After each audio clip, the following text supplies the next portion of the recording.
যারা দেশকে ভালোবাসে, দেশের মাটিকে ভালোবাসে, দেশের মানুষকে ভালোবাসে, সে কোনোদিন দেশকে ক্ষতি করবে না। এই বাংলাদেশে 5 আগস্ট যে ক্ষতি হয়েছে, আবার এই 7 তারিখে যে ক্ষতি হয়েছে, এরা তো মানুষ না। বাংলাদেশকে ভালোবাসো না, তাহলে তুমি মানুষ হলো কীভাবে? তুমি তো মানুষ না।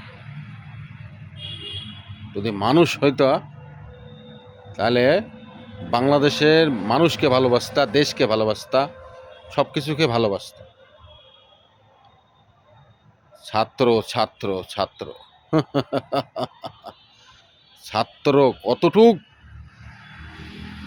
নিজের ছেলে আছে, নিজের ছেলেকে পড়াচ্ছে, পরে যে কতটুক ছেলের মাথায় ব্রেন আছে সেটা ভাষা প্রচার করা যাচ্ছে না। আমরা কীভাবে মানুষ হচ্ছি আর এখনকার ছেলে পেলে কীভাবে মানুষ হচ্ছে, এখনকার ছাত্রদের মাথায় মগজে নাই, হালে আছে শরীরে রক্তর গরম, তাছাড়া কিছু বোঝে না।